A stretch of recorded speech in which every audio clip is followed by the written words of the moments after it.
শতাব্দী প্রাচীন জমিদার বাড়ির পুজো আজও জাঁকজমকভাবে বুলবুলচণ্ডী মৃত্যুঞ্জয় মেমোরিয়াল ক্লাবের আয়োজনে। হবিপুর ব্লকের বুলবুলচণ্ডী এলাকায় শতাব্দী প্রাচীন জমিদার বাড়ির দুর্গাপূজা বর্তমানে পরিচালনা করছে বুলবুলচণ্ডী মৃত্যুঞ্জয় মেমোরিয়াল ক্লাব। এবছর এই পুজোর থিম মাটির ঘরে পুতুল সাজে মা আসছে, তাই এই ভাবনা অনুযায়ী সেজে উঠছে গোটা পুজো মণ্ডপ। একসময় মালদার হবিপুর ব্লকের বুলবুলচণ্ডী এলাকার জমিদার স্বর্গীয় রাজেন্দ্র নারায়ণ রায়ের হাত ধরে শুরু হয়েছিল এই পূজা। জমিদারি প্রথা অবসান হওয়ার পর কয়েক বছর পূজা চললেও 1954 সালে জমিদারি প্রথা বিলুপ্তির পর মৃত্যুঞ্জয় মেমোরিয়াল ক্লাব দায়িত্বভার গ্রহণ করলে আবার নতুনভাবে শুরু হয় দুর্গাপুজো। জমিদার বাড়ির প্রাক্তন পুরোহিত পরিবারের উত্তরসূরি অশোক দুবে জানান, একসময় তার দাদুই ছিলেন জমিদার বাড়ির পুজোর পুরোহিত। দাদুর মুখে তিনি শুনেছেন, সেই সময় এই পুজোর জাঁকজমক ছিল চোখ ধাঁধানো। পুজোয় প্রচুর মানুষের সমাগম হতো, বস্তু মেলা হতো, আদিবাসী নৃত্য, অসংখ্য মানুষ প্রসাদ গ্রহণ করতেন। এমনকি জমিদার বাড়ির প্রবেশদ্বারে দুটি হাতি থাকতো। এক কথায় পুজোর কটা দিন এলাহি আয়োজন চলত বুলবুলচণ্ডীর জমিদার বাড়িতে। তবে আজ তা ধূসর অতীত। 1954 সালের পর থেকে বুলবুলচণ্ডী মৃত্যুঞ্জয় মেমোরিয়াল ক্লাবই ঐতিহ্য ধরে রেখে জাঁকজমকভাবে আয়োজন করছে এই পুজোর। ক্লাবের সম্পাদক মধু সিংহ জানান, এবছর 62তম বর্ষে পদার্পণ করল এই দুর্গাপুজো।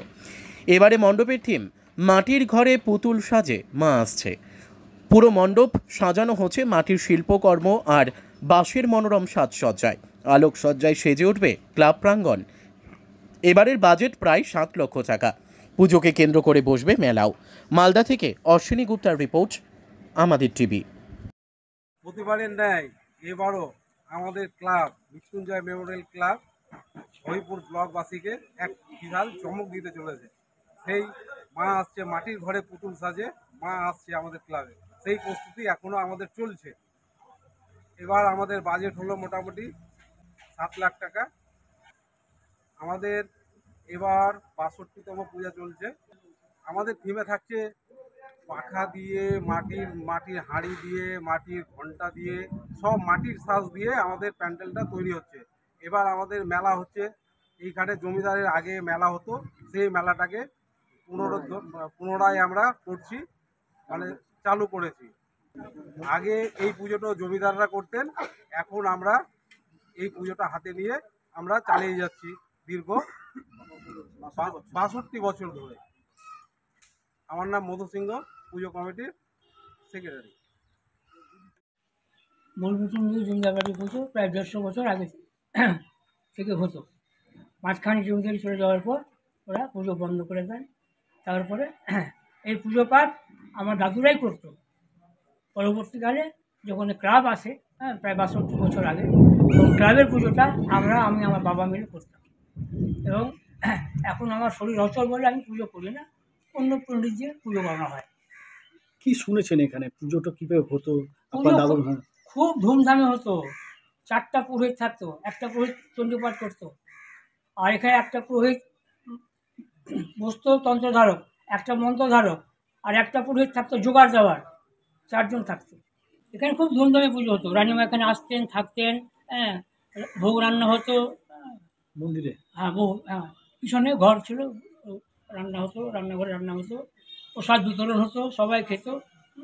আমাদের দাদুর মুখে শোনা যে রানীমা আসতেন এবং রাজেন্দ্রবাবু উনি আসতেন, এখানে থাকতেন, এখানে থেকে পুজোর সব সরঞ্জাম দেখতেন এবং নিজে তৎপর হয়ে পুজো করাতেন। এবং গ্রামবাসীরা গরু গাড়ি করে আসতো এখানে, এই মাঠে তারা থাকতো। মেলায় ঘোরাফেরা, যা যাবতীয় নৃত্য পরিবেশন সব করতো ওরা, গ্রামবাসীরা। রানীমার নাম কি ছিল? গিরিজা সুন্দরী। রাজাবুর নাম? ওনার নাম ছিল রাজেন্দ্রনাথ রায়।